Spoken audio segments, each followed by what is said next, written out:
Assalamualaikum warahmatullahi wabarakatuh. Kami dari kumpulan 7 ingin membentangkan kertas kerja kumpulan kami di bawah tajuk bab 2 iaitu falsafah dalam kehidupan. Sebelum itu, saya ingin memperkenalkan diri saya. Nama saya Nur Emilia binti Abdul Rahim. Saya akan membentangkan tentang pengenalan ilmu falsafah.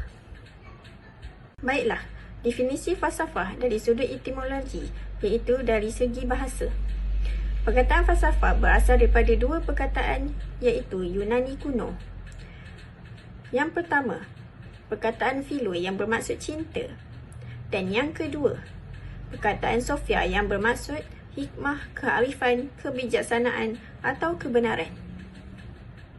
Apabila kedua-dua perkataan ini digabungkan, ianya membentuk satu perkataan baharu iaitu filosofi yang bermaksud ilmu kecintaan kepada kebijaksanaan, kebenaran dan hikmah.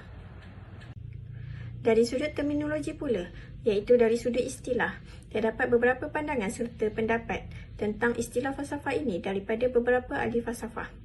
Antaranya adalah Aristotle, ilmu yang memahami hakikat ketuhanan iaitu metafizik, struktur dunia fizikal, tujuan kehidupan manusia dan hubungannya dengan alam. Seterusnya adalah Plato, kajian terhadap sesuatu yang benar, baik dan cantik. Falsafah ialah pengetahuan tentang segala yang ada. Seterusnya, Bertrand Russell, falsafah berada di pertengahan teologi dan sains. Seterusnya adalah Al-Kindi, sesuatu ilmu yang diidentifikasikan dengan Tuhan serta sesuatu yang berada dalam kemampuan manusia untuk menggapainya. Yang terakhir adalah Al-Farabi, falsafah adalah cintakan kebijaksanaan atau hikmah dan merupakan pokok segala ilmu. Baiklah, menurut Abdullah Ishaq 1995 pula, falsafah didefinisikan sebagai usaha ke arah mencintai, mencari, mengkaji dan menggapai sesuatu perkara dengan menggunakan akal fikiran dan kebijaksanaannya untuk mendapatkan kebenaran dan keyakinan yang hakiki.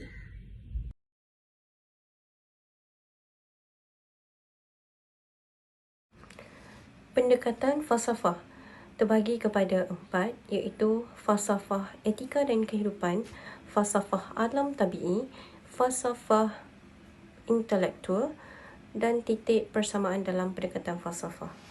Etika dan kehidupan. Pada peringkat awal, falsafah etika dan kehidupan ini merupakan aktiviti berfikir untuk memberi penekanan dan panduan untuk lahirkan kehidupan yang baik. Kehidupan yang baik membawa maksud kepada kebahagiaan insan yang mulia. Pada peringkat awal, tamadun Greek, tamadun Asia, Cina dan India yang berasaskan fahaman keagamaan sebagai panduan menjadi insan yang mulia dan mencapai kebahagiaan dalam kehidupan. Fokus pada insan dalam falsafah etika dan kehidupan ni adalah untuk insan dan kemanusiaan. Contohnya, salah satunya adalah penerimaan dan amal. Konsep penerimaan ni adalah bagaimana kita dapat menerima sesuatu yang berbeza manakala amal ni kita melakukan amal kebajikan yang baik kepada orang lain. 4 konsep nilai etika iaitu nilai intrinsik. Nilai intrinsik bermaksud harta benda yang bernilai dengan sendirinya. Nilai kedua adalah nilai instrumental yang membawa maksud kepada nilai yang memerlukan untuk mencapai maklumat, dan nilai estetika membawa maksud kepada iaitu ia berkait rapat antara sentimen dan cita rasa. Untuk nilai etika, ia membawa maksud mengatur tingkah laku seseorang individu. Falsafah alam tabi'i, dia fokus pada alam tabi'i iaitu wujudnya teori-teori tentang sifat alam atau metafizik. Apakah sifat alam dan hubungannya dengan manusia? Allah menciptakan manusia dalam keadaan yang paling sempurna dibandingkan dengan makhluk lain kerana Allah menjadikan manusia itu sebagai khalifah di atas muka bumi ini. Dalam surah Al-Hijr ayat ke-28 hingga ke-29, maksudnya, dan ingatlah ketika Tuhanmu berfirman pada para malaikat, Sesungguhnya aku akan menciptakan seorang manusia dari tanah liat kering yang berasal dari lumpur hitam yang diberi bentuk. Maka apabila aku telah menyempurnakan kejadiannya dan telah meniupkan ke dalamnya roh ciptaanku, maka tunduklah kamu kepadanya dengan bersujud. Konsep penciptaan alam ni, Allah juga menciptakan hidupan yang lain untuk kemudahan manusia. Setiap hidupan mempunyai fungsinya tersendiri. Dalam surah Al-Nahl ayat ke-15, dalam surah tersebut Allah telah berfirman, dan dia menancapkan gunung-gunung di bumi supaya bumi tidak goncang bersama kamu, dan dia ciptakan sungai-sungai dan jalan-jalan agar kamu mendapat petunjuk. Okey, dekat sini nampaklah falsafah alam tabi'i ini sangat berkait rapatlah dengan kehidupan kita sebagai manusia dan juga hidupan lain yang hidup di atas muka bumi ini. Okey, mari kita lihat Mari kita lihat hubungan manusia dan alam. Kalau kita lihat kat sini, manusia adalah sebahagian daripada alam ciptaan Allah dan mempunyai hubungan yang rapat dengan alam sekitarnya. Sebab kita semuanya sama, kita semua ciptaan Allah. Cuma Allah jadikan kita ni lebih mulia daripada ciptaan-ciptaannya yang lain. Istilah metafizik ini sendiri pun bermaksud melangkaui alam fizik. Oleh itu, metafizik ditafsirkan sebagai satu ilmu yang membicarakan mengenai perkara-perkara yang tidak boleh dilihat oleh mata kasar. Islam ni, semua tokoh Muslim percaya yang Tuhan Maha Esa. Mengapa pekajian metafizik penting, terutama pada zaman sekarang ni? Pekajian metafizik penting dalam Islam kerana metafizik bukan hanya ditakul melalui akal dan pengalaman panca indera, menakul perbahasan di dalam agama mengenai realiti dan kebenaran seperti dinyatakan dalam Al-Quran. Ini termasuklah persoalan mengenai Lauh Mahfuz, Qada dan Qadar, Arash dan Qalam yang dinyatakan dalam Al-Quran. Adakah kita tidak berfikir mengapa ianya dinyatakan dalam Al-Quran? Apabila yang dinyatakan di dalam Al-Quran, maka ia harus dikaji dan membuktikan pengkajian metafizik mesti selari dalam Al-Quran. Ia dapat dicapai jika ia selari dan sepadan disahkan realiti ontologi dan logik kebenaran. Pendek kata, memugarkan semula pekajian metafizik ni kerana ilmu inilah nanti berupaya untuk memberikan kebahagiaan sebenar kepada manusia. Ia memberikan keyakinan kepada manusia kepada makna sebenar mengenai kehidupan. Falsafah intelektual merupakan aktiviti intelektual yang menyelesaikan masalah. Falsafah ini bersifat akademik, menghuraikan persoalan-persoalan intelektual dengan menyelesaikan tanpa kaitkan kearifan dan kehidupan manusia. Dari falsafah inilah munculnya fahaman nationalism, empirism dan positivism.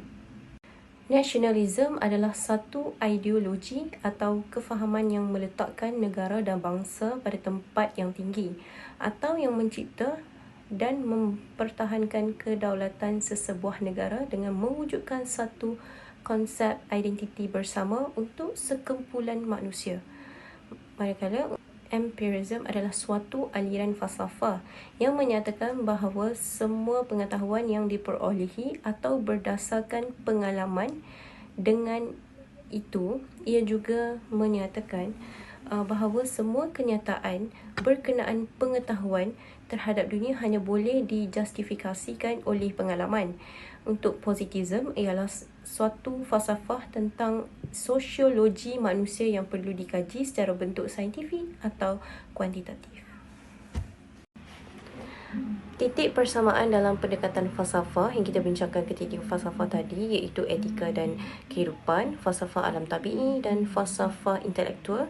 Ketiga-tiga falsafah itu sebenarnya mempunyai satu titik persamaan iaitu penekanan terhadap penyelesaian masalah dan justifikasi rasional dan konseptual.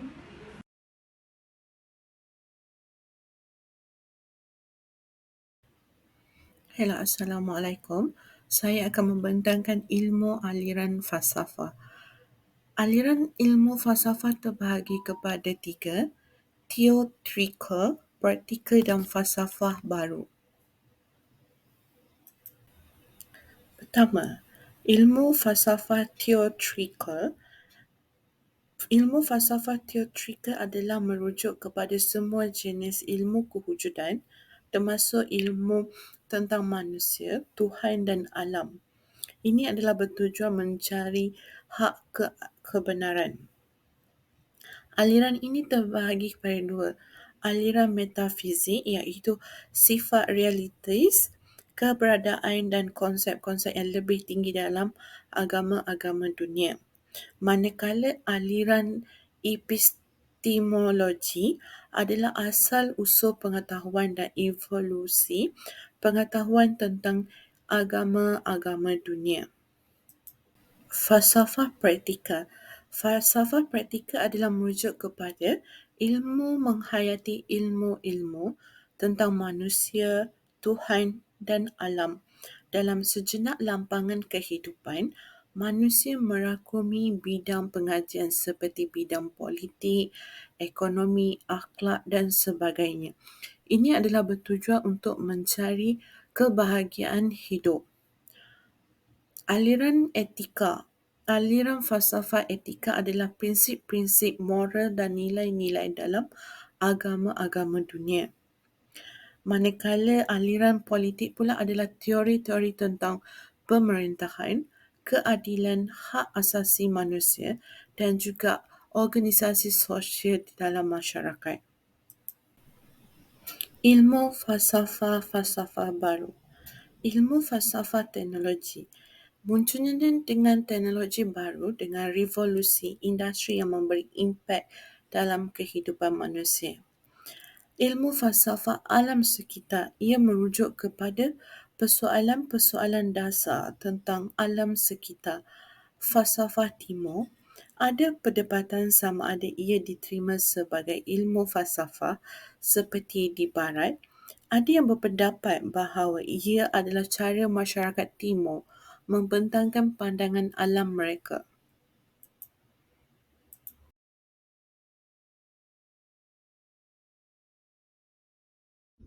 Kategori ilmu falsafah. Ilmu falsafah terbahagi kepada ontologi, aksiologi, epistemologi. Ontologi adalah teori tentang kewujudan. Ia terbahagi kepada metafizik, kosmologi, matematik, kemanusiaan. Manakala aksiologi adalah teori tentang nilai. Aksiologi pula terbahagi kepada logik, etika, estetika. Epistemologi adalah teori tentang ilmu. Ontologi adalah cabang falsafah yang mengkaji konsep seperti kewujudan dan realiti. Ia termasuk soalan tentang cara entiti dikumpulkan ke dalam kategori asas dan entiti yang manakah wujud pada tahap paling asas. Ia juga dirujuk sebagai sains makhluk dan tergolong dalam cabang falsafah utama yang dikenali sebagai metafizik. Ontologi meliputi permasalahan metafizik, iaitu falsafah ketuhanan yang membawa kepada kefahaman tentang kewujudan mutlak, iaitu Allah Subhanahu Wa Taala tidak boleh dilihat di luar jangkauan manusia. Kedua, kosmologi, perbahasan mengenai hakikat kejadian dan kewujudan alam semesta. Ketiga, matematik, bidang kajian dalam aritmetik, algebra, trigonometri dan geometri. Keseimbangan hubungan dengan Tuhan melalui kadar ukuran dan nisbah terbaik. Keempat, ilmu kemanusiaan, kajian dalam bidang sosiologi dan sejarah. Epistemologi adalah satu cabang falsafah melalui tokoh pelopornya Immanuel Kant terhadap kajian dan batasan-batasan sesuatu ilmu, misalnya tentang apa yang kita ketahui dan apa yang kita tidak ketahui. Epistemologi adalah kajian tentang sifat, pengetahuan, justifikasi dan rasionalisme kepercayaan. Di antara sumber ilmu epistemologi adalah Al-Quran, As-Sunnah, Wahyu dan Intuisi. Aksiologi pula adalah teori nilai yang perlu berasaskan kerangka akal menurut perspektif Islam. Ia mencakupi aspek 1. Logik, iaitu falsafah yang membahaskan pendapat benar atau salah. Kedua, etika, perbahasan tentang tingkah laku benar atau salah. Ketiga, estetika, perbahasan tentang nilai kecantikan, keindahan dan kesenian. Falsafah Islam. Kebanyakan tokoh-tokoh falsafah Islam menyesuaikan istilah falsafah dengan kata hikmah. Ini dibuktikan melalui penggunaan istilah hakim ditempatkan pada kata failasu. Namun demikian, mereka menegaskan bahawa kata hikmah itu berada di atas kata falsafah. Menurut Said Husseinar 1989, falsafah Islam merupakan tauhid sebagai doktrin induknya. Falsafah Islam adalah sesuatu ilmu disesuaikan dengan roh dan ajaran Islam dalam membahas hakikat kebenaran segala sesuatu.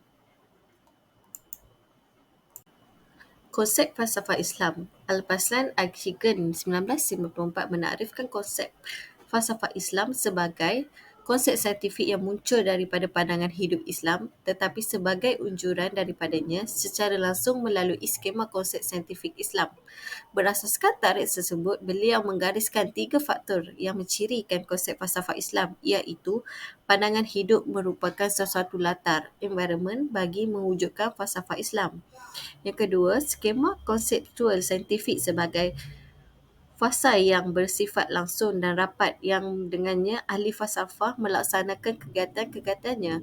Yang ketiga, kegiatan falsafah itu sendiri yang dilaksanakan melalui istilah-istilah khusus yang disebut skema konsep saintifik yang khusus. Falsafah dalam Al-Quran dan Hadis. Dalam konteks pengembangan falsafah sebagai suatu disiplin ilmu, Al-Quran menyeru manusia menyelidik sekalian yang ada di langit dan di bumi serta yang ada pada diri manusia sendiri untuk mengenal hakikat kebenaran. Di dalam Al-Quran terdapat ayat yang menceritakan persoalan metafizik berkaitan hakikat ketuhanan dan perkara-perkara gaib atau sami'at. Falsafah dalam Al-Quran ada 4. Ontologi, kosmologi, epistemologi dan aksiologi. Ontologi iaitu metafizik.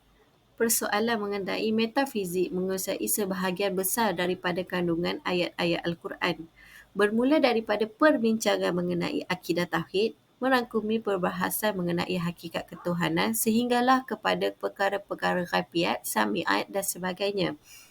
Huraian persoalan metafizik yang terkandung dalam Al-Quran ini telah membezakan falsafah metafizik Islam dengan maksud metafizik menurut pandangan pihak-pihak lain, terutamanya metafizik Yunani dan Barat. Firman Allah Subhanahu Wa Taala surah Al-Anbiya ayat 25, bahawa sesungguhnya tiada Tuhan yang berhak disembah melainkan aku. Oleh itu, beribadahlah kamu kepadaku. Seterusnya, surah Anbiya ayat 22. Kalau ada di langit dan di bumi Tuhan-Tuhan yang lain dari Allah, nescaya rosaklah pentadbiran kedua-duanya. Maka bertauhidlah kamu kepada Allah dengan menegaskan Maha Suci Allah, Tuhan yang mempunyai arasy dari apa mereka sifatkan. Kosmologi. Kosmologi merupakan perbahasan mengenai hakikat kejadian makhluk ciptaan Allah Subhanahu Wa Taala. Sifat alam yang terbuka menjadi fokus kajian intelektual dalam pelbagai bidang, khususnya bidang-bidang sains seperti sains tabi'i, astronomi, sains perubatan dan sebagainya. Menurut Ibnu Sina, manusia ibarat gambaran kecil yang di dalam kejadian manusia merangkumi rahsia-rahsia kejadian alam yang luas ini. Kosmologi Islam melihat alam di dalam aspek tanda kewujudan, keagungan, kebesaran dan kebijaksanaan Allah untuk dimaafkan oleh manusia sebagai tempat tinggal manusia.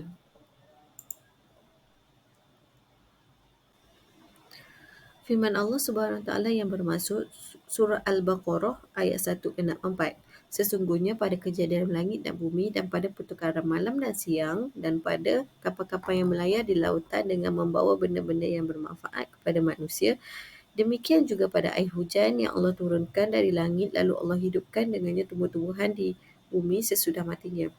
Setelah biarkan padanya dari berbagai-bagai jenis binatang, demikian juga pada peredaran angin dan awan yang tunduk kepada kuasa Allah, terapung-rapung di antara langit dengan bumi. Sesungguhnya pada semuanya itu ada tanda-tanda yang membuktikan keesaan Allah, kekuasaannya, kebijaksanaannya dan kekuasaan rahmatnya bagi kaum yang mahu menggunakan akal fikiran. Surah Al-Qaf ayat 9. Dan juga kami telah menurunkan dari langit air hujan yang banyak faedahnya, lalu kami tumbuhkan dengan air itu pokok-pokok tanaman, buah-buahan dan biji-bijian yang tuai. Epistemologi. Epistemologi atau teori keilmuan dalam Islam memfokuskan kepada ilmu pengetahuan sebagai sumber kepada kebenaran. Al-Quran merupakan sumber ilmu yang tertinggi yang menjadi rujukan untuk dikaji bagi mencari kebenaran yang hakiki. Manakala matlamat ilmu dalam Islam adalah untuk mencari kebenaran hakiki, mendekatkan diri kepada Allah dan untuk mendapat keredaan Allah. Firman Allah Subhanahu Wa Taala yang bermaksud surah Al-A'raf ayat 52. Dan sesungguhnya kami telah datangkan kepada mereka sebuah kitab Al-Quran yang kami telah jelaskan satu persatu berdasarkan pengetahuan kami yang meliputi segala-galanya, untuk menjadi hidayah, petunjuk dan rahmat bagi orang-orang yang mahu beriman. Surah Al-Isra ayat 85. Dan mereka bertanya kepadamu tentang roh. Katakan, roh itu dari perkara urusan Tuhanku dan kamu tidak diberikan ilmu pengetahuan melainkan sedikit sahaja. Surah Al-Alaq ayat 1 hingga 2. Bacalah wahai Muhammad dengan nama Tuhanmu yang menciptakan sekalian makhluk, menciptakan manusia dari sebuku darah beku. Aksiologi dalam Islam bersumberkan wahyu dan ia berhubung kait dengan nilai seperti etika dan agama, moral. Aksiologi dari kacamata barat tidak konsisten kerana menggunakan akal dan boleh berubah mengikut masa, tempat dan kesesuaian. Firman Allah Subhanahu Wa Taala yang bermaksud surah Al-Hujurat ayat 6. Wahai orang-orang yang beriman, jika datang kepada kamu seorang yang fasik membawa sesuatu berita, maka selidiklah untuk menentukan kebenarannya supaya kamu tidak menimpa sesuatu kaum yang dengan perkara yang tidak diingini dengan sebab kejahilan kamu mengenainya sehingga menjadikan kamu menyesali apa yang kamu telah lakukan. Seterusnya surah Al-Baqarah ayat 23. Dan kalau kamu ada menaruh syak tentang apa yang kami turunkan Al-Quran kepada hamba kami Muhammad, maka cubalah buat dan datangkanlah satu surah yang sebanding dengan Al-Quran itu. Dan panggillah orang-orang yang kamu percaya boleh menolong kamu selain daripada Allah jika betul kamu orang-orang yang benar. Seterusnya surah Al-Hujurat ayat 12. Wahai orang-orang yang beriman, jauhilah kebanyakan dari sangkaan supaya kamu tidak menyangka sangkaan yang dilarang, kerana sesungguhnya sebahagian dari sangkaan itu adalah dosa.